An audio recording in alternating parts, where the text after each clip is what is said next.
Welcome aboard, everybody. This is Agasicles, famous from GearWorks.com and the E2KG Network podcasting channel on YouTube, here with episode number 2 of the StreamCave. And my lovely co-host will be joining me shortly on camera, I believe. Yeah, I was probably supposed to give you guys a 5-second countdown. Is that my cue? Yeah, that's my exactly. cue. Yeah, yeah, we're a little jacked tonight. So I rearranged my studio partially today. You can't really tell from the background, but I kind of maneuvered and re-wedged some things to get some things further against the wall. All of which has resulted in me being a little bit discombobulated, including when I was trying to verify that the show was live, I was looking at my YouTube channel, not the E2KG Network channel, and going, why in the hell am I not seeing the live show on the channel? So it took me several minutes to figure that out. If you haven't viewed the show before, if you weren't here for our premiere episode, every couple of weeks, 3 streamers who met on Facebook get together and talk about issues in streaming. We talk about tech, software, services. We also talk a lot about social issues, boys and girls, how they get along, fake promoters, I mean, all sorts of stuff. And we're going to rant a little bit tonight. So the first version of our show was had a little more news in it. Tonight, we're going to kind of focus on issues. Here with me, as always, I have my 2 wonderful co-hosts. Ladies first, Miss Erin Jones, Darth Mutter. I always get fumbled. So I'm like, I know you by 3 names. And I'm like, which one am I supposed to use today? And also to her left, Mr. Gary Ferguson. How you doing, Gary? Hey, everybody. How's it going? So, tonight, let's just get right into it. First thing that we always talk about at the beginning of every show is our best stream of the week. So, Gary, you are first in the queue tonight to give us a minute or 2 of your favorite episode of streaming from the week. All right. A game that I used to play a ton a few months back, I recently started getting back into, and Monday I actually was able to collaborate with a couple of people. Collaborating is my favorite thing to do with other streamers because you get to share different ideals and different styles and stuff, and so I really enjoy collaborating. So probably a lot of what you'll hear about my favorite streams from the week will be from collaborations. Anyway, I got to collaborate with I Dug Your Grave and 1UP14. I actually found a new, I think it's called Rare Drop or something like that, where you can watch multiple streamers across different streaming platforms at the same time and interact with their chat, which I thought was really interesting because 2 of us were Twitch streamers, 1 of us was a Facebook streamer. And so with that, you have to sign into Facebook through the Rare Drop URL. But I learned that, so that was really cool. And that was one of the big reasons why I like this, because I came across a new way to collaborate and a little piece of tech for me to play with. Anyway, we were playing Ring of Elysium, which is a battle royale game. When it first came out, it was in a winter environment, and the circle would come in on you, but it wasn't an actual circle. It's different polygons, and they cut off certain polygons, and so it gives you an asymmetrical approach to the game, which I think is really cool and different from every other battle royale. But anyway, I had a ton of fun with I Dug Your Grave. I also had a ton of fun with 1UP14, and we had a special guest, Tic Tac was his name. I don't think he streams, but he plays the game, and he joined in with us, and we had a ton of fun.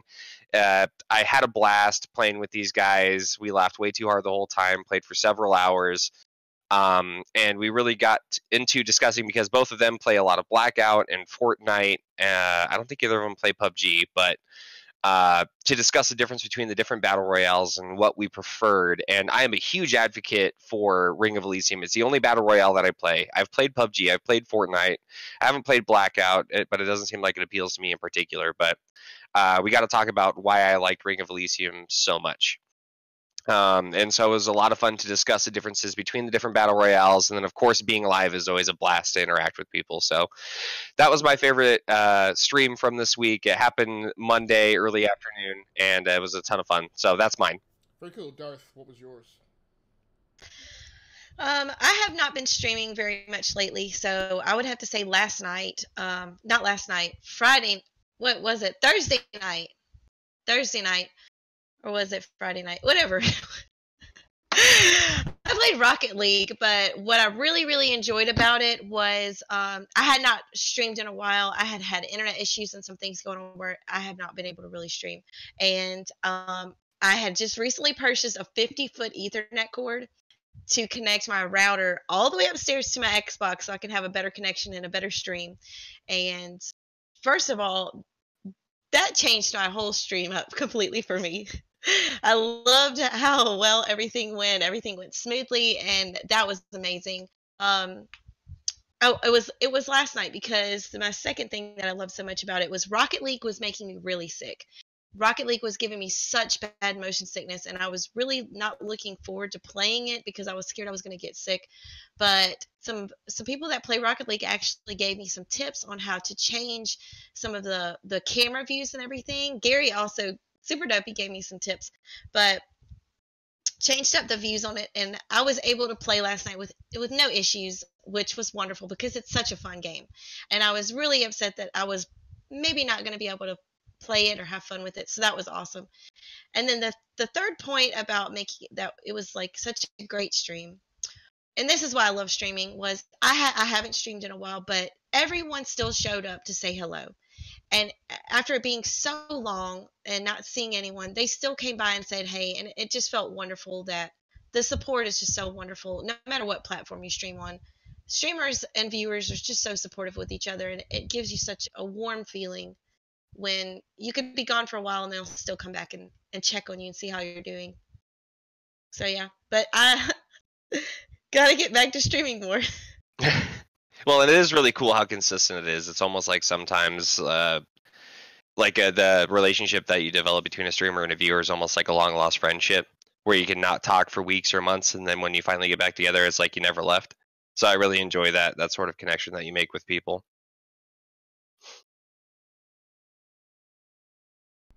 Very cool. So for me this week, the best stream I had was I really wanted to say, was it Friday morning, Erin, when I was playing Resident Evil 2? I kind of wanted to say that. However, I'm gonna go with my Saturday morning live stream where I switched up once again and played Hitman 2, and I didn't have as much company, and there were a few people in there that I didn't know, new people who stopped by. It's always an interesting thing, and I'm curious to see how this whole shtick for us, this first 10 minutes of the show, kind of evolves, because I know for me, a big part of my judgment on how much I enjoyed a stream, and how much of that kind of dopamine hit I get coming back from a stream, it's half the game, and the other half of it is the technical performance of the stream. Maybe I should say thirds, and then another part is like the degree of interaction when people stop by. Most recent streams, well, I shouldn't say that. So at any rate, the Resident Evil 2 gameplay, it was nostalgic, and it was cool, and it was interesting, because there's part of it that I've been wanting to dig into. We talk frequently on the Enough to Keep Going podcast about the differences between a remaster and whether or not it should be a redesign or just a graphics bump while leaving everything the same. And some people in the gaming community are very passionate about, a remaster should literally be the exact same game, exactly like it was, or else you're not getting that nostalgic benefit of playing the exact same thing. I am not of that mindset. I'm like, if there was something that was a PETA, or like just atrociously bad design, or like if the art had evolved, and like particularly in the notion of like open world games, they have evolved significantly over the last few years. Like, it's okay to go in and tweak those and address them. And one thing that they've done in Resident Evil 2 is they've addressed like the tank controls for movement, and that makes that game awesome. However, Hitman 2, which was another new game that I was streaming for the first time, there is kind of this puzzle aspect to it, this reward system, this internal reward system of like, when you do like little incremental things and it's minute by minute that you feel proud of, like are happy with. And then there's high replayability in all of the missions. So in the first mission, I went in, I guess before these henchmen had come back to this beachfront house. I had been in it for several minutes before they got back, I guess not even intentionally, because I was just trying to figure the game out, I had poisoned some food that was there, so my target wound up consuming it, and it upset her stomach, and I think she needed to go poop. So in the meantime, I had found out where the bedroom was and the bathroom, and I came back out to like this overhang looking out over the main like living room area and family room area and stuff, and she was like complaining about her stomach hurting and blah blah blah, and I was like, oh, she's gonna need to go use the bathroom. Let me roll back to the bathroom, and there was a big tub in there, and I crouched down and hid behind the tub. Well, her boyfriend or whatever wound up being the first one to come up. He comes up, he gets in the shower, turns the shower on, big cloud of steam billows up, so he can't see me. So I go up behind him and stab him with a pair of scissors, and I'm like, dope, that's freaking awesome. Then I can see on the little map that she's coming up the stairs too, and I'm like, well, when she comes in, I'm just gonna get her with the garrote. Well, I screwed up. She wound up seeing me because I didn't like. Controls are a little wonky. We'll talk about that some other night. But she wound up seeing me, and then so it was just very cool gameplay in comparison to Resident Evil 2, in particular because in Resident Evil 2 you constantly feel like you are outmatched by the challenge, but in Hitman you constantly feel like you're the one who really has the upper hand in a lot of cases. So the gameplay was really dope, and I felt it was like, I felt glad that I was able to kind of live stream that and put that on display for people to see for a game that a lot of us probably missed in the holiday season of November 2018 with all the other crazy things that were coming out. So that does it for the best stream of this week segment. I want to get into our first rant topic. And we have had occasion this week to come across this issue of promoters. And it's kind of been out there for a while. I've like tripped across it and discovered it in my own path and journey through streaming. And for a large part of my streaming time, like I haven't cared about like advertising or promoting. But last year, the last 3 months of last year that I spent live streaming to Facebook, I definitely got exposed to some notions of that. We got exposed to it, and some of the kind of mafia style payback system that's expected of you during our time in another group on Facebook. And we had, I think, almost like 2 or 3 occasions to bump up against this thing again this week. So before I pass it off to you guys, I guess what I will open with is the thing that I'm heated about primarily this week is that whenever I see or read or encounter somebody saying, we're out to support small streamers, we will help you out, you know, we know you're not the big fish, like we are concerned about you, like every time I pull that thread, it winds up them wanting some monetary compensation. Sponsorships, it's not unusual for them to want you to buy like the first instance of their product out of your own pocket, and then they will commit to giving you something. They sometimes want you to sign up for different programs, and then, like I said, when I've encountered these other groups, like especially on Twitter, is where I find a lot of them who say that they will then DM us, 10. Out of the last round, we hand selected 10 streamers to like promote. And I'm like, you guys didn't hand select 10 streamers. 10 people agreed to pay your protection money, essentially, right? To be their promoter. So I'm kind of curious, and Erin, we'll start with you. Like, what experiences have you had coming across people who have pledged to promote your stream and your content? I don't know if this qualifies exactly for what the topic we're talking about, but there's these Twitter posts that I see come up all the time, and it's big Twitter channels, big Twitter pages that say, let's support small streamers, but we don't do follow for follow, but what you do is you comment in there, you comment in the comments, and you comment your name, and it's basically follow for follow, but they just put it in a whole different, they just word it a little bit differently, which is, it's just absolutely ridiculous. It's just ridiculous. And then also in some other Twitch groups that I've seen on Facebook,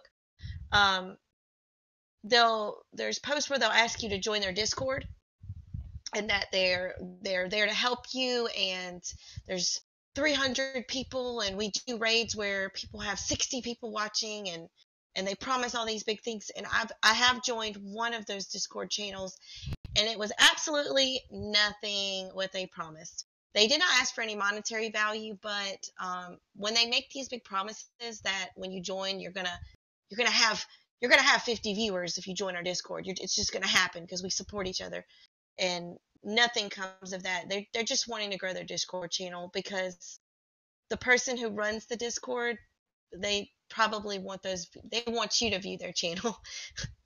So I find that pretty ridiculous.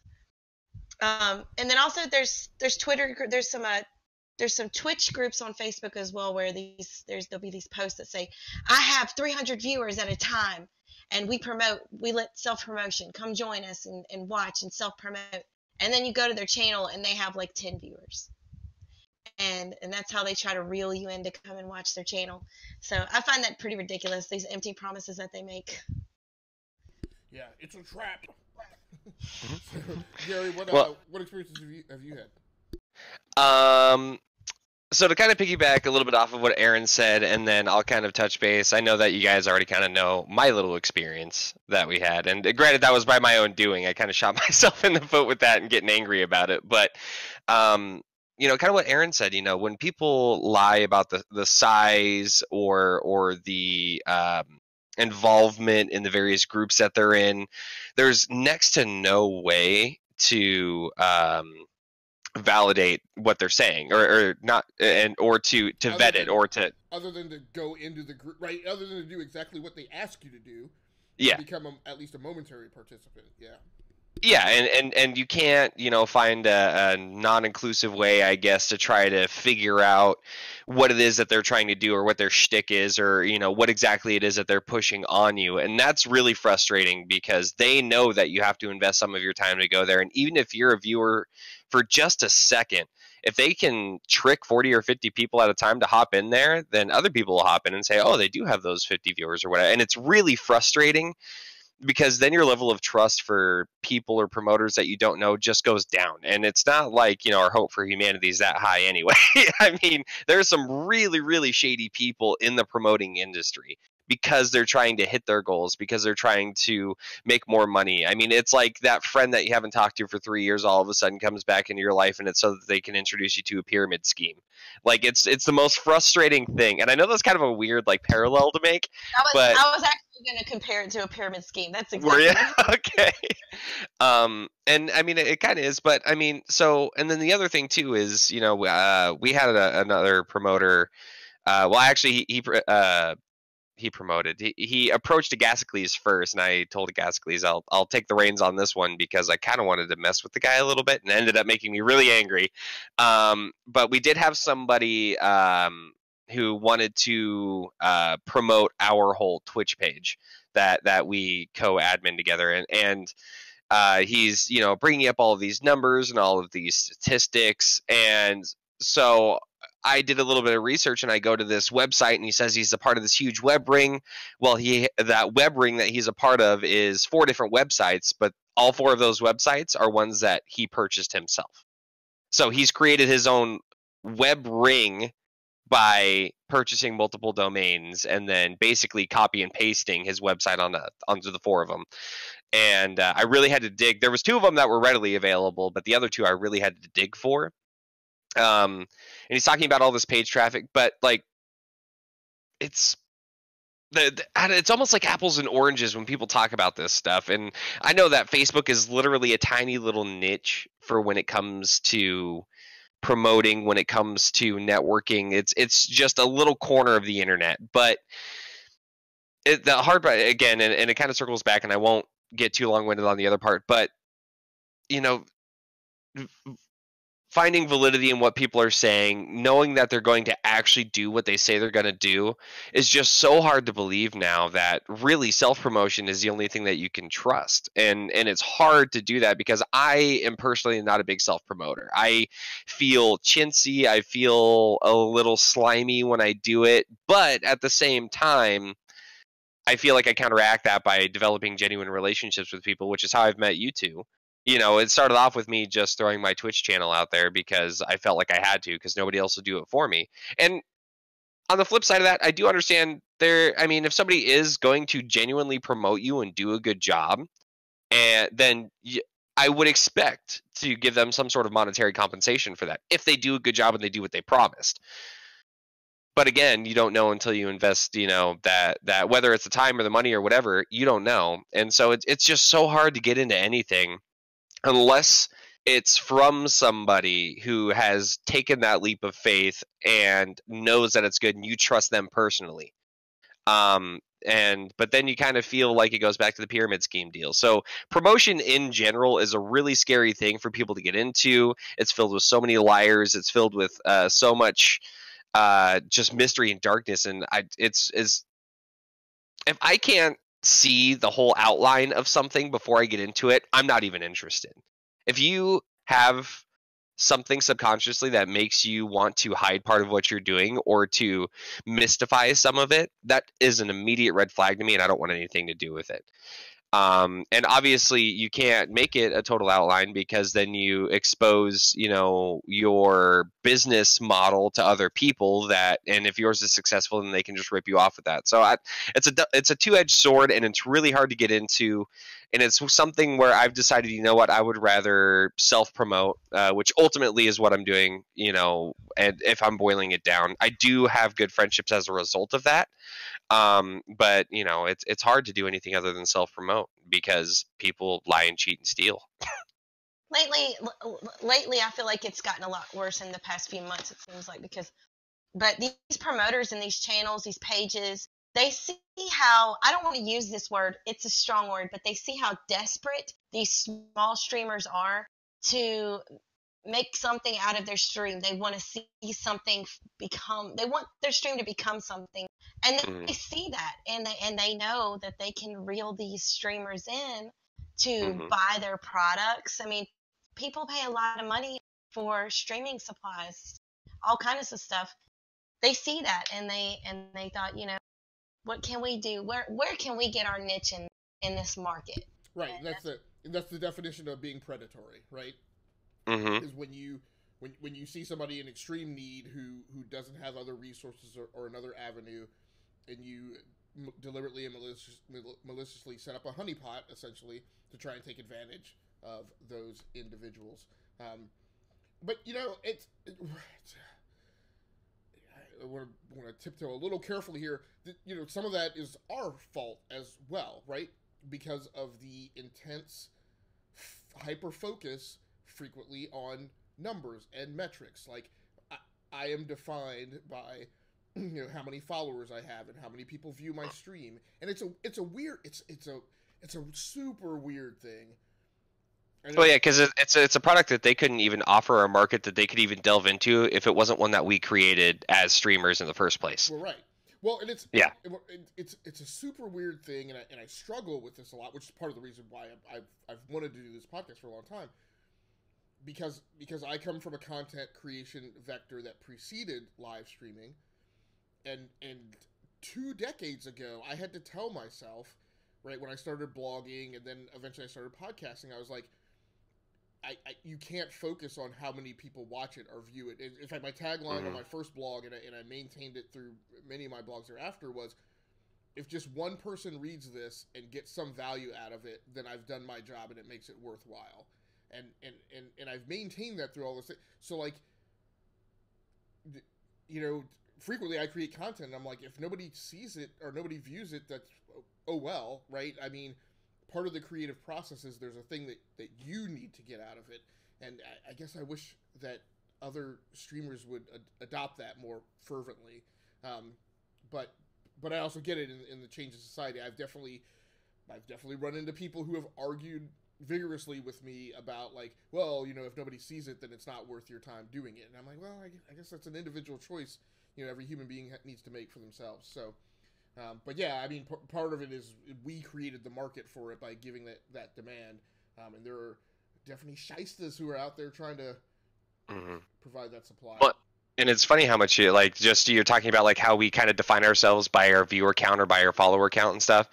And I've literally taken all of those numbers and those metrics and I've made myself blind to them on purpose, because it would be really easy for me to get hyper focused on it, because there is a dopamine release when you see that people are interested in what I have to say and what I'm doing right now. That's exciting. That's a large reason on why we stream. We want to make connections with people, and when we see a measurable return on what we're doing, that it feels really good for that. And so, to be self-aware enough to contradict that feeling and to just understand that you're out here to make content. And there aren't always people that are like that. Some people just want to make it big and they're doing this for money. And then there are other people that are doing it for relationships. And I'm not going to say that one's better than the other. I can tell you that I'm personally on the relationship side of it. But I think that if people didn't go all in with high production value and spent a lot of money and want to make a lot of money, then streaming wouldn't be as big as it is today. So, I mean, I think that one is necessary for the other and vice versa. But yeah, it's really interesting to see how many people become hyper focused. I mean, all day on any sort of streaming, networking, anything that I see, people are saying, help me get more viewers, help me get more follows. I'm doing a giveaway at 1,000 followers so that they can get those extra couple. I'm almost to affiliate. I'm almost a partner. There are just these goals. And the funny part too is you can get hyper focused on this goal, and then you reach that goal, and then all you want to do is reach the next. It's like a drug almost, where just because you reach that goal, that isn't enough. Now you just want to reach the next one. Like, well, the difference is, this is going to sound really weird. The difference is with a drug, let's say given any segment in time of your drug usage, right, not over the long haul, you are kind of fairly, the outcome of you consuming that drug is fairly deterministic, right? You kind of know the resulting feeling you're going to get from that hit. Right. The difference with this is it's more like golf, which inherently is more like gambling, right? The thing about golf, when you suck at it, is that once every like 12 to 15 strokes, you hit a banger, right? And you go, oh, you get this huge dopamine hit, and you're like, that's the stuff right there, right? And you continue hacking away, right, for another 30 minutes, and then suddenly you get another great one, right? And that is the textbook definition of what you experience when you gamble as well, loot crates. So, but it's kind of the same thing, right? And I will admit it, like, you do a live stream and you get, the day you get like 150 viewers in your live stream, you're like, oh yeah, that's going to happen again. Let me pull that freaking slot machine handle, right? Like every other day, for the next 2 years trying to achieve that. So it's, and then when you don't get it, you get stuck sitting there trying to figure out what you changed that one day. Right. And then, I mean, go ahead. Well, so I guess over time I've insulated myself against that a little bit, because one thing, and people see me say this, so I have a YouTube channel. The YouTube channel is approaching like 500 videos now of like game captures, hardware reviews, blah, blah, blah. If I had been able to, from a data analytics perspective, like figured out what to put my flippin' finger on that drove whether or not one video got 500 views and anher one got 2, I'd be a freaking millionaire right now. I cannot exactly. I streamed or did like an Indianapolis 500 game on Android, like on the Shield Android TV. It has like 600-700 views. I live stream like a brand new game that just dropped that's highly anticipated and nobody watches it. And I'm like, okay, let me throw any kind of data science out the window. So those things happen. I guess one of the things I wanted to briefly open up maybe before we swerve, and I don't know why everybody is... people are indicating that they can't hear me, I guess. You're coming across a lot quieter than I am. I pulled up the live stream and I've put the volume up, and it sounds like you're coming across pretty quietly. I don't know if you can bump up your mic or not. But yeah, it's just going to screw up the recording. I think there's like 3 different volumes controls. There's OBS. There's So at any rate, of live streaming. Yeah, exactly. So one of the things I wanted to throw out, and Erin, I'll toss this your way. Another thing that I feel like slightly insulates me against some of that is that as a minority, I have had to specifically go through life adopting a philosophy to not allow myself to be measured by other people, right? It is inherent for my own sanity and my own success. I have had to adopt a policy of like, you don't define me, you don't measure me, right? I will do that myself. Because as a minority, if you allow people to do that, you will be kept infinitesimally small, and not allowed to succeed. Have you had to adopt that mentality, and has that fed into kind of bolstering your defensive mechanisms as a streamer? Well, this can really get into some sticky topics when it comes to streaming. I don't even want to use the term titty streamers.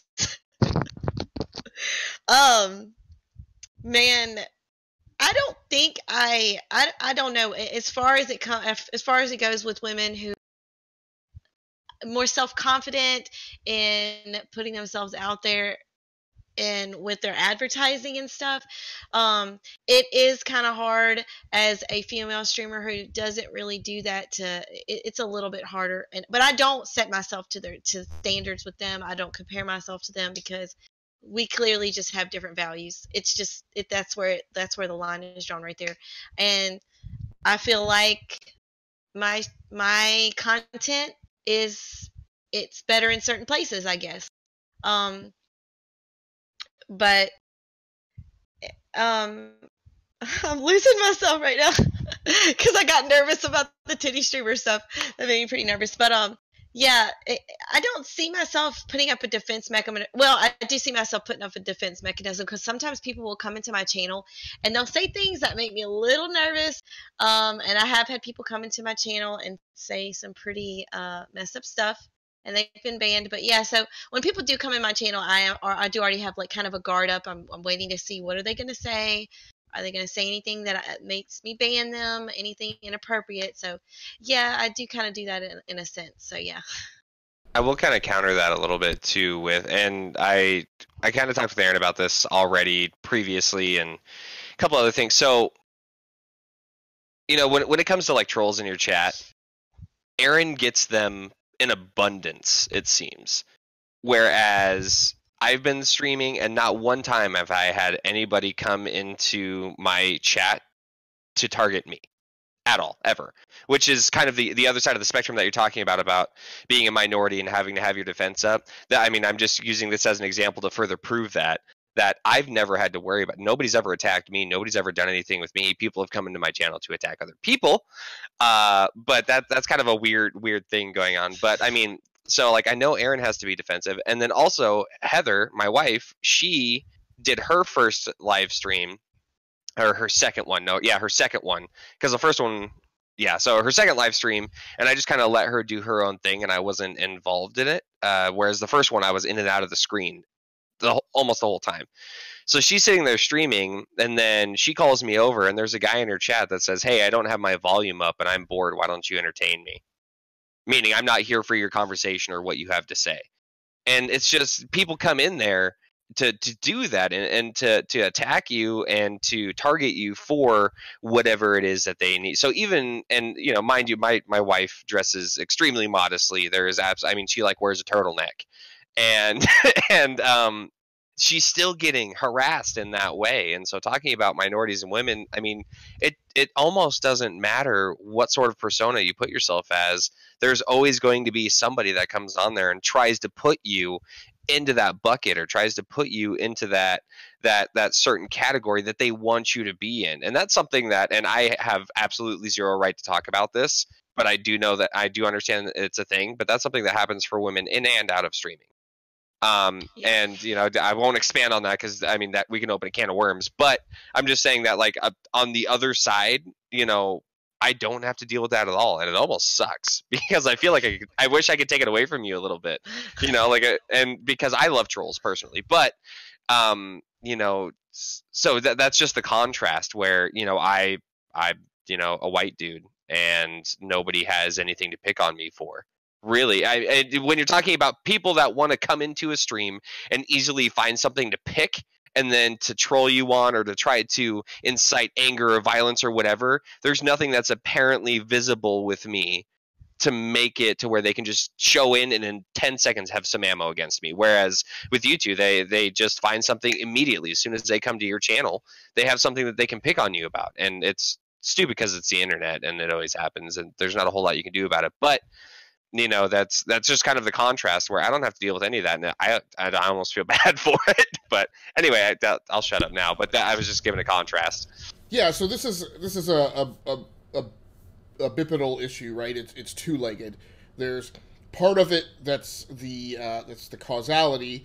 Well, that's not really. There's part of it that's a vector from the viewers. There's part of it that's a vector from us as streamers. Lost X Navy is in our chat and has mentioned how there are some people who are in it for the money, and that kind of drives them to exhibit and present certain behaviors. So Lost, Jesus, it's cracking me up. Lost says he gets picked on for being fat, but always go with it then and bash on them based off their profile pic. So kind of doxing on people who come in and try and give you can't troll a troll. You can't troll a troll. Right. So the next topic I want to get into is a little bit kind of tangentially related in terms of things that streamers do, because as much as we have our guard up against certain types of viewers, right, the trolls and the griefers, we've all also mentioned here things that we see in other streamers that we don't particularly care for. And it runs the spectrum, I think, between all of us, as far as I might arguably be the most crotchety of the group in terms of like seeing things and I'm like, that's not right, get off my lawn, like I don't like that, get out of here, that's not what streaming's about. And then on the other end of the spectrum there's that, well, I don't personally like that or agree with it, and that's not what I'm going to do, but everybody's got to do their own thing. So one of those things, and I think maybe probably the most important thing, decision, choice, creative choice that you make when you become a streamer is how do you present yourself on screen and in your stream? One of the reasons why I gravitated towards you guys and we collaborate and do, cooperative, creative things is because I guess I would argue that all of us, whether it's on Twitter or on Facebook, on our various streaming channels, we're all pretty much the same person, right? The person you see and hear on screen is the same person that it's the same voice that you hear on Twitter, it's the same voice that you hear on Facebook. If I called one of you up on the phone, it's the same, like, it's not different, it's not an act. If I caught you in line at Starbucks, I'd be the same person that I am on stream. Right, exactly. Yeah. Obviously, there are lots of streamers where it's an act. And it goes from small to big. For some people, it's a small modulation in terms of what I guess the way I think about it is it's their sports personality, right? When you were a kid and you played sports and you went and played football and you went and played basketball or whatever, I do it too. We do it on Friday Night Fights, right? Like the trash talking people that you hear on Friday Night Fights isn't the average personality that we represent during the week. It's not a completely different person. It's just who we are when we're clowning, right, with our peeps on the street and on the corner. But that's not how I behave when I go to work, right? We're accentuating certain parts of our personality. Yeah, right. Other people, and I guess maybe the frustrating thing about it is a lot of these people are very big streamers, and I would argue it's how they became big streamers, represent entirely different personalities. It's an act, it's a stagehand. They may as well be, shooting a movie, right? They're so egregiously different than who they are. Obviously, there's a market for that, and people are consuming it. I kind of want to get your guys' thoughts on that across the whole gamut, right? Do you like it? Do you dislike it? Do you appreciate it? Are you a little bit jelly of it? Does it frustrate you? How do you view people who approve of it? I know I was in a stream tonight with the person who said they like toxic streamers and that's what entertains them, and I'm like, geez, that's half of everything that's wrong with streaming and gaming right now. But Erin, I'll let you go ahead and take that one. The whole topic of streamers that to me is mask streamers and people who put on a persona. I can understand like cosplaying. Some people like to cosplay for a big game coming out. Kingdom Hearts 3 just came out recently, and a lot of streamers were dressing up to celebrate this game coming out. They've been waiting, 15 years? So that I feel like is really great. If you want to dress up to celebrate a stream, that's fun. But for people who do it constantly, every single time, there is a very big streamer that I watch on a semi-regular basis he does wear I think he even goes by a different name, but he does wear a disguise every time. But he is very entertaining, and I do enjoy his streams. But I wonder, to me, what's their reason? And I did do a little bit of research on it, and there's a lot of different reasons. Some people just straight out think they're too ugly for camera. And I was wondering, why don't you just stream without cam though? But I guess they just don't want to miss out on that one-on-one feeling that viewers can get. They still want to give their viewers that feeling of one-on-one. So that made sense to me. One that doesn't make sense is if they're doing it out of safety. Like you said, Agasicles, like if you're just stream and be yourself, because if you just put yourself out there as yourself, I feel like it's going to make people feel less of people who want to troll you. It's going to make them feel less of a reason to like dox you or find out who you are behind the mask and the outfit and disguise. Not too long ago, this was just a few months ago. Not too long ago, there was just a few months ago, a really big streamer had something happen at his house that was a pretty big deal. I feel like y'all, I don't know if y'all are catching the vibe of what I'm saying. Am I allowed to say his name on stream? Dr. Disrespect had somebody shoot his house, and he shot his house 2 or 3 times, and he had like bullet holes in his house. And that's the big streamer that I enjoy watching, and he does stream in disguise every time.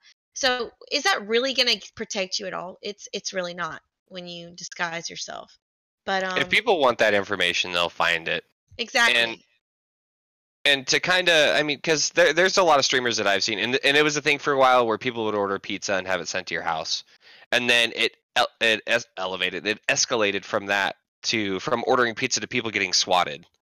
I don't know if you guys have heard of that. It's a verb, by the way. Swatting I think someone's been shot and actually killed from people swatting? Have been hurt, yeah, but they will legitimately call the police and say that you're holding people hostage to have a SWAT team come and swarm your house so that they can see it live on stream. And so for the safety aspect, if you're that worried about that happening to you, just don't stream at all. Find another way to network. Find another way to make friends. Because if you're and I get it's a very real thing that can happen to any of us. But if you sit there and live in fear with that, then you're either going to be completely stressed out and end up with anxiety and sleep depression. You're going to be sleep deprived. When you're deprived, you will be depressed. You're right. So, but what I'm saying is, like, but for me, I'm the type of person where I've chosen not to live in fear, and I accept the risks of the things that I do. So I do know that people can do those things to me, but I also don't make that information readily available. When you're talking about masks, and I think that you pretty much said it already, but there is a right and a wrong way to do it, or a right and a wrong reason. Also, I think, for just the example of, and there are literally endless Reddit posts, because I was reading up on some of this stuff, and there's so many different threads on Reddit about this, and so many different opinions. And my thing is if you're going to be a masked streamer or somebody that streams in costume, do it for fun. Do it to be entertaining. Don't do it because you're scared. you know, and also, you know, there's different types of masks too. I mean, like for like Dr. Disrespect, you can still see his face, you can still see his facial expressions, and you can hear him clearly. There are other people that will take just, it almost looks like, I don't even, just plaster, and they shove it on their face. You can't see if they're smiling. You can't see. It's hard to hear them through the mask. It takes away from the video content when all you can see is these little eyes kind of bugging around, and then their voice is muffled behind the mask, and you can't hear anything they're saying. So you know what I mean? Like so I'm gonna engage in a little stream food with you, and do it. And some of it's agreeing, some of it's disagreeing. So I mean, I'm loath, personally, I'm loath to tell anybody to walk back from a creative vector that they want to pursue. That all being, I mean, so that's I guess that's one way that I feel about it. That all being said, however, you guys know me, I'm a purist. I feel like if you're gonna stream video games, it should be about the game and about the gamer. I appreciate that you know, some of these people have big followings and that they've been able to monetize and that's how they make their living. But I have a big problem. Like I don't look. I'm never going to spend my time going to look at Dr. Disrespect, because if I go to watch a streamer, I go there because I'm interested in the game. I'm interested in the game design, and I don't need anything that is outside the gaming culture that detracts from that, right? Like that will pollute the experience to a certain extent. Right, and I just feel like when you go to those people's channels, you're not going to consume gaming content, right? It's not like G4 TV, right? It's a sitcom or a soap opera with some gaming content kind of wrapped around it, and it's just not, like, I'm not interested in that. And where I get frustrated and some of my source of aggravation is when in the way that is getting intertwined with the notion of gaming, which is gaming is a thing that I have been in the vast majority of my life, right? And so when I wind up having to have conversations with people about gaming and gaming as a hobby and the content and the creative side of it and the artistic side of it, and now I have to have these conversations that intertwine this topic of streamers and who streamers are and how they represent. And somebody says, "Oh, well, do you live stream?" And I go, "Yeah." And they go, "Oh, so you're like Dr. Disrespect." I'm like, "No, mofo. Like, that's not what I do." Right? So, it's just, like I said, there's a part of me that wants people to definitely experiment and explore things to do from a creative aspect.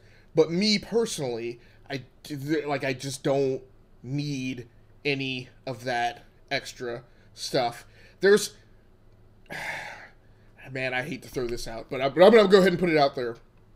I'm also getting a little concerned with, I feel, and I think the majority of it is, and what I will say is, anybody that I'm following that falls into this vein, I'm following you because I feel like you're genuine.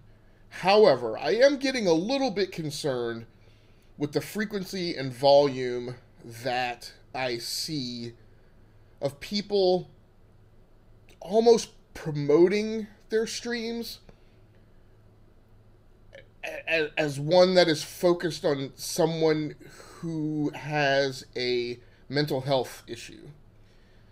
And I say that just because, like, it's, I get it. If you have a problem and you're trying to surmount it, one of the things that helps is being open and transparent and public about it.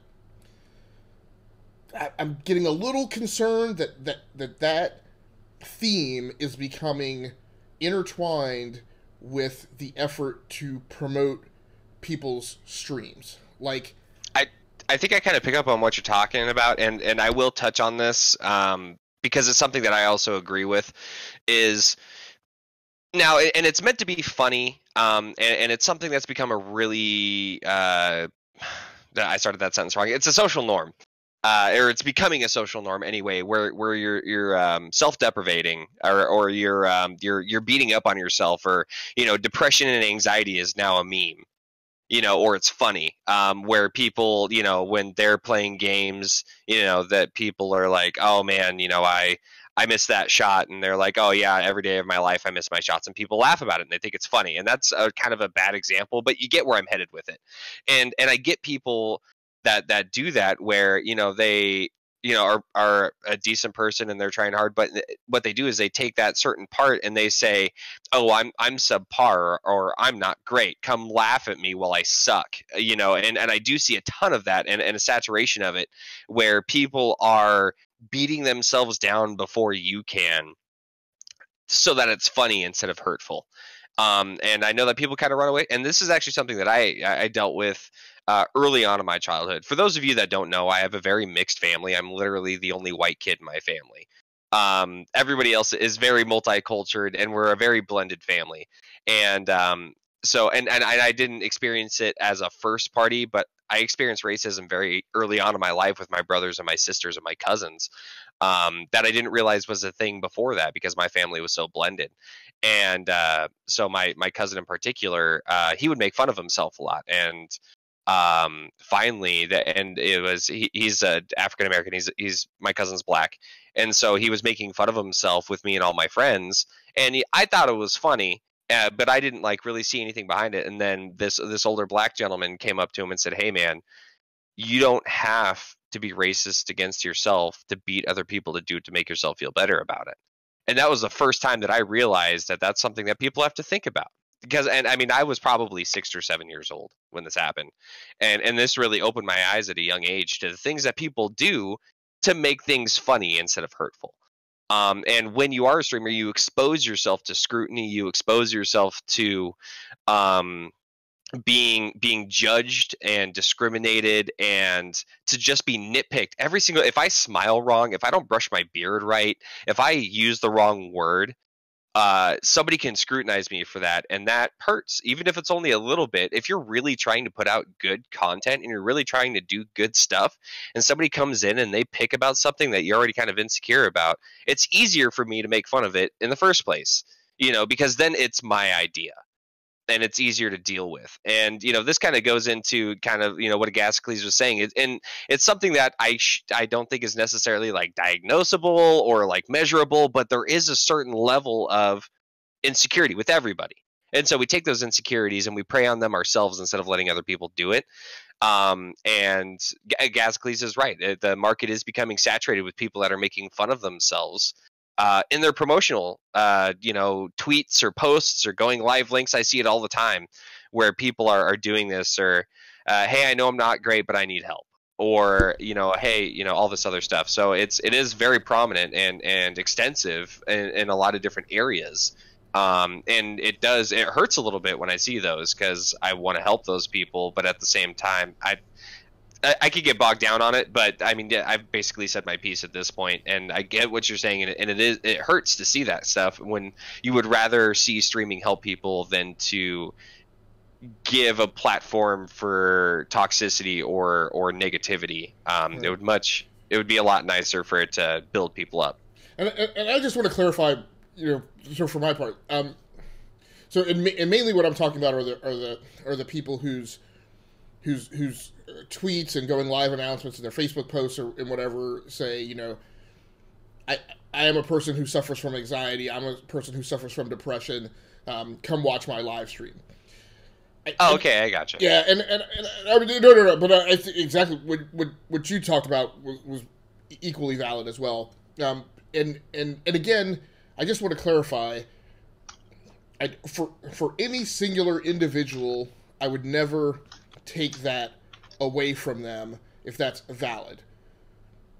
All I'm saying is that I've seen an increasing volume of those types of posts, and what it forces me to do, unfortunately, is first of all it happens so often now that it kind of triggers a throwaway kind of reaction. Like when I see it, I'm like, let me put you become desensitized to it. Do you feel like they are do you think that they are using a feel sorry for me, come watch me type thing. Yeah. Well, what it does is it takes everyone who is doing that and it puts them in a category where I feel like I have to vet them with greater scrutiny before I allow any of that traffic to occupy my brain cycles, right? Before I follow them on Twitter, before I, follow them on Twitch, whatever, like I feel like I have to vet how real they are. And that's what this whole topic is about, right? It's how real are you as an individual on camera, right? And in your stream. And for me personally, I am not interested in following people that are an act, right? If I need to see an act, I have Netflix, Hulu, and Amazon Prime, right? I'm not, right? I mean, 99% of my time, I don't even bother myself with YouTube, right? Although I do have a slight Vine addiction, but that's a topic for another night. So, but, like, I'm into this for gamers, and I want to know gamers, and I'm interested in following gamers who just represent themselves as real people. So, like I said, this is a slight aside of, and again, I will mention for anybody who watches the stream or comes across this podcast on Twitter or whatever, like, I want to tell you, if I am following you, you have met my threshold for whether or not I feel like it's an act, right? Like, you are... So if you're a person who says in your tweets or Facebook posts that, like, you suffer from anxiety or depression, if I'm following you, I feel like that's a genuine thing, from you, and I don't worry about it being contrived. But so it's a thing. Erin. That topic is you have to tiptoe around that topic. You definitely do. But I do know exactly. I see where you're coming from. I see what you're saying. You ever see me tiptoe? No, I just like look. No, it's a real thing because here's the deal: if you go over there and you say, "Hey, I don't think you have anxiety and depression," what does that make you look like? That's the thing, and that's the reason why it's so hard to talk about, and the reason why people want to tiptoe around it. I don't mind bulldozing straight through the middle of it because I would say, an above average experience with those types of things, and my BS meter is pretty accurate. And it's not that we have to go onto social media and we have to oust these people or anything, but we know in ourselves that I'm not going to waste my time with this person. Now, will other people get caught? Yes, but sooner or later, the truth will come out, and that's something where, because somebody can only keep up an act for so long, and to kind of contrast that a little bit, everybody knows that Dr. Disrespect is an act, so he doesn't have to keep acting. Because, and if he breaks character, sometimes fine. It's his commitment to not breaking character that I think people are interested in, whatever. But, if you are trying to feign that you have something that isn't there, you can only keep up that act for so long, regardless of whatever that thing is, whether it's being happy, sad, mad, depressed, anxious, whatever it is, you can only keep up that act for so long. Yeah. And I wanted to walk away from this topic, but I'll put one other little dollop of a thing about it, and it's this, Erin, as you said, this is a thing that I got to try and navigate a little bit carefully. So, anyone who is streaming, who is on the spectrum of being an introvert. Right, and by that I mean, like, if you've taken, Myers-Briggs, if you've taken DISC, if you've taken any of these other, like, personality evaluation or cognitive evaluation things and been characterized, right?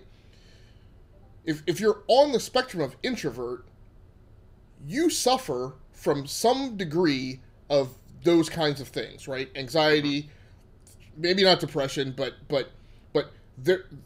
there's a certain characteristic within you that makes you not an extrovert. It doesn't drive you to being on camera or putting yourself out there or whatever. And it's a part of it. And again, I don't want to marginalize anybody who's going through these things. There were things I had to overcome to live stream, right? There are things that I've had to overcome, right? Live stream or podcasting for that matter. there are things that I have to overcome now, right? It is not inherently part of my shtick to be willing to be on camera like 4 to 7 days a week. And those are things that I have to manage, right? If I want to, but I'm highly interested in like the technical aspect of content creation. So let me just say this. This is not the right way to say this. I'm going to deliberately go ahead and say it, even though I know it's the wrong way to say it. But I can't figure out how to crowbar it into the way I want to. So there's a small sliver of me, right? Let's call it 3%, that when I see that makes me go, well, no crap. I had anxiety too, right? Me live streaming was part of my way of getting over that. But I don't run around beating a snare drum about it, right? Carrying a big banner. Again, I know that's right. There's this whole topic of clinical, what's clinical anxiety and yada yada yada. And I'm not a psychiatrist. I can't get into that. However, when Erin talks about herself as a woman, and mentions that there are other women who have certain assets and utilize those assets in an effort to promote their stream, I kind of feel like the same way, right? Like, so if there are 300 million streamers and all of them suffer from anxiety, and 10 million of them are very overt about saying that they suffer from anxiety as part of their advertising of their stream, right? And that's, I guess maybe this is what I'm struggling with too. Whether it's malicious or intentional, the fact of the matter is that you saying that you suffer from anxiety, come watch my live stream, you are commingling your mental health thing with the effort to promote your live stream. Again, if you couple them together, it almost invalidates one or the other. Well, it almost forces that. And I'm not saying that in a light way either, but if you're saying I have this, do this, yeah, you're invalidating one or the other, and then people have to sit there and make a choice, which is what makes it uncomfortable. Right. So I'm going to wrap it up. Just again, I am not saying that any person who has said that is full of crap and is just trying to get views on their live stream. What I'm saying is I guess what I'm saying overall is, I don't really like any contrived behavior that's an effort to get views, right? I don't... Regardless of what it is. Yeah. I don't like you picking a game to get views. I don't like you, putting on an act and a wig and a mustache to get views. I don't like you doing anything other than putting together a technical presentation package and playing your game and coming up with whatever your voiceover commentary and shtick is to get views. All I'm saying is that anybody who participates in those behaviors, no matter what they are, and there are trends, right, as people see other people be successful, people follow those behaviors in an effort to be successful. And unfortunately, when I trigger and see a trend that's at a certain volume, it causes me to give those behaviors the side eye, right? So it becomes a thing to pull apart.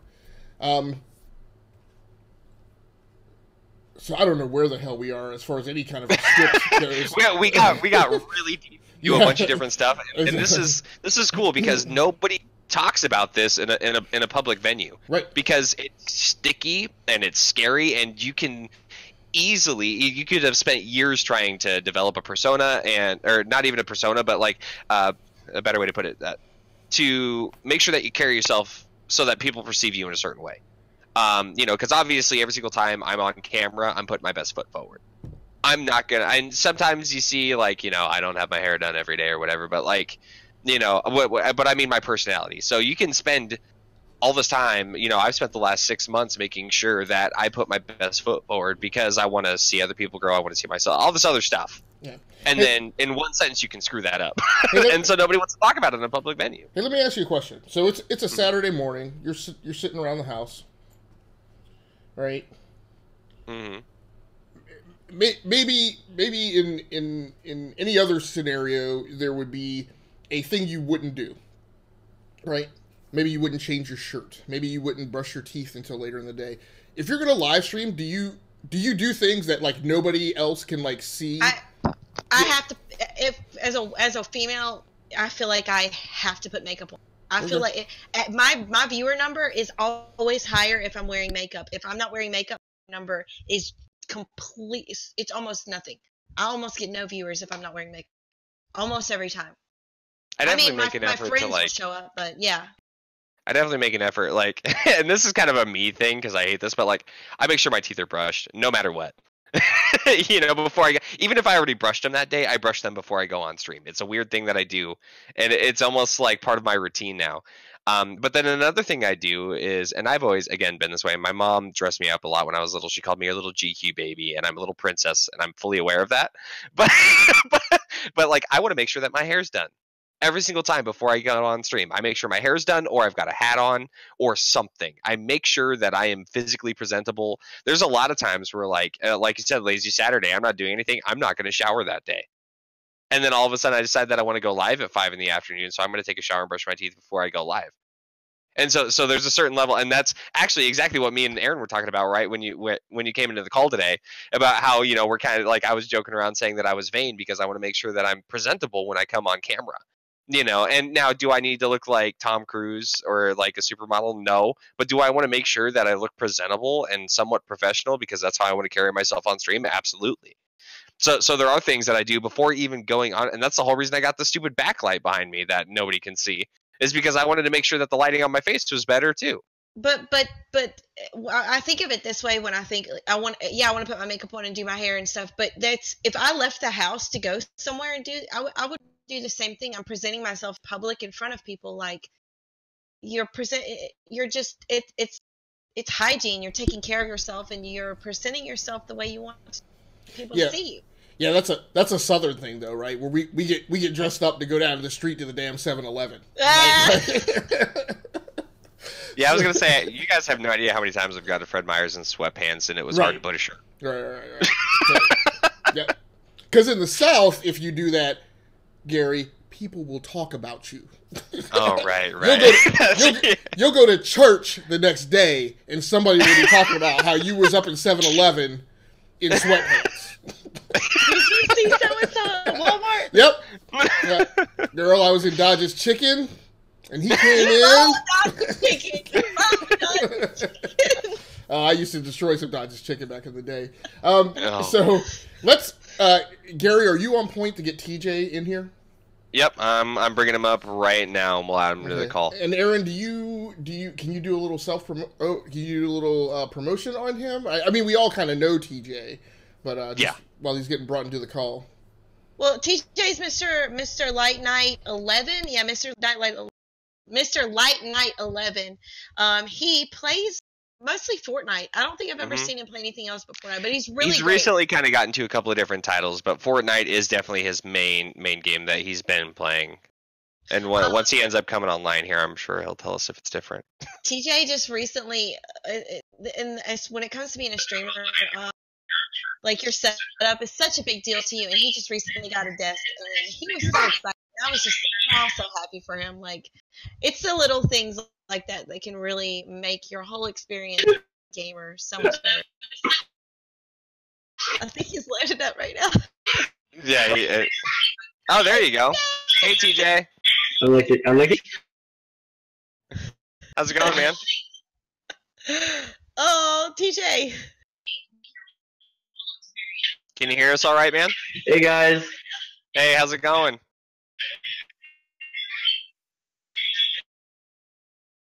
Maybe. It's going good. Oh, that's good. Okay, so it looks like we've got a little. Yeah, actually, I can live stream. That's on my phone. That's all right, man. So, obviously we're doing the podcast this week. I don't know. Does anybody have any questions that are prepared for? I guess Erin was kind of doing a little bit of self-promotion for him. You want to go ahead and continue? Oh, yeah. Well, okay. You know what, TJ? AKA Mr. Light Knight 11. Why don't you tell us a little bit about... Yeah, Knight with a K. Why don't you tell us about how you got into streaming, or why you got into streaming, and what you do differently now that you did when you started?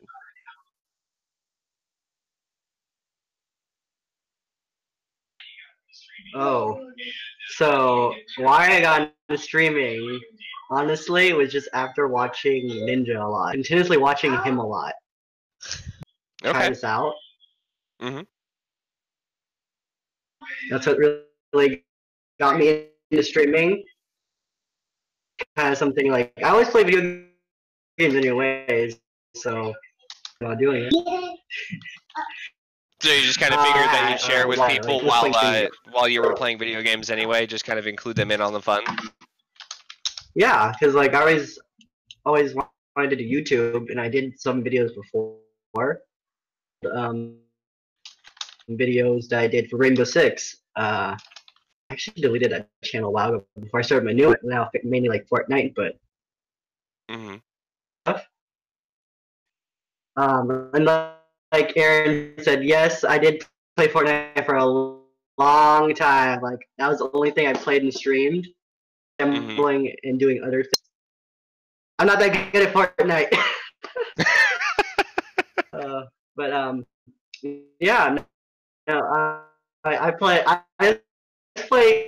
multiple games just like game that I have to play on stream. Too. Like I want to play Assassin's Creed. Yeah, I want to playing Darksider today. I kind of forgot. Mm-hmm. Challenges too, because I still play Fortnite. I just don't like want to stream it all the time. Sure. Now, are you playing those different games? So were you already playing those other games, or were you, and then you just decided to stream them, or did you kind of pick those up to kind of help expand your stream arsenal? Games, I dabbled in. Mm-hmm. Like with on Saturdays, like today, I would have played Darksider. I have not played, so like some games I'll be doing blind or going blind game, but I haven't played it yet, or I'll try to avoid the game yet. Mm-hmm. Darksiders 3, Grayson. Darksiders 3, like I have the game, but I haven't even opened the game yet. Yeah, just trying to find some time to get through the play. I know that Agasicles know what that's like. I think his backlog's bigger than the list of games I've ever played in my whole life. Right. So another thing that I've kind of noticed about you posting around in the group a little bit is you're kind of adding to some of your gaming gear. Darth just mentioned that you kind of added a desk, and then I know that you kind of have some projects planned for the future.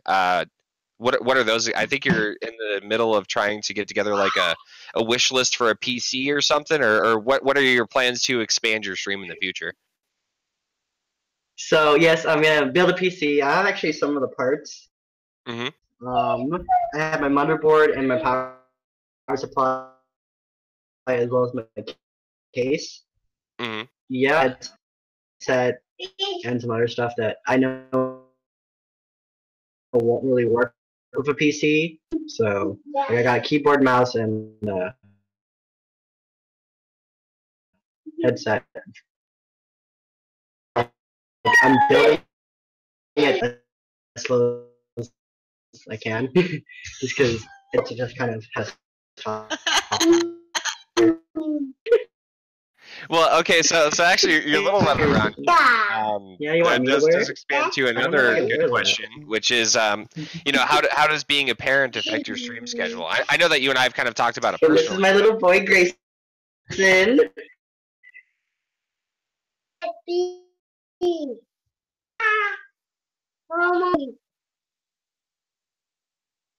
I don't know if you heard me. Our connection's a little bad.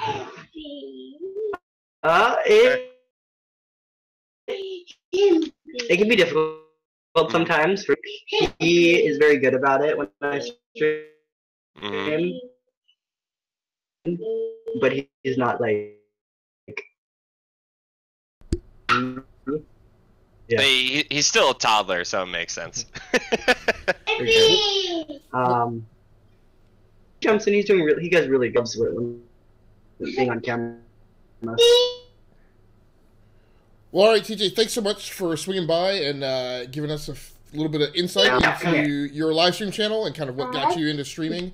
We're going to go ahead and let you go. We will be certain to post your links to your Twitch channel along with our promotion of this podcast. So thanks again for appearing, and I hope that the additional promotion helps you achieve some of your goals.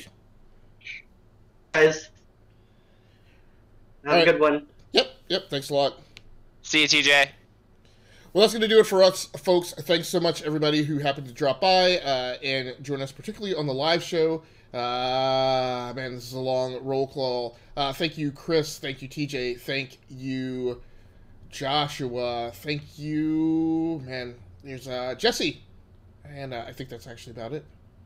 Shadow. Chris. Thanks, Chris. Yeah, and anybody else who stopped by, if I didn't mention you specifically by name, thank you as well. We appreciate each and every one of you. Join us, hopefully, in the next couple of weeks for episode number 3 of the StreamCave, where we will probably get back to things that are a little more technical in nature and kind of clock in some things that are in the news cycle. This may become our shtick, just like we kind of found we had to do with the Enough to Keep Going podcast. But there was so much stuff that we wanted to cover that we wound up coming up with these alternating formats that may be the road that we're heading down as well. So thank you very much, Gary, for joining in on tonight's call. Yeah, thank you for having me. And thank you, Erin, also for joining in on tonight's call. My pleasure.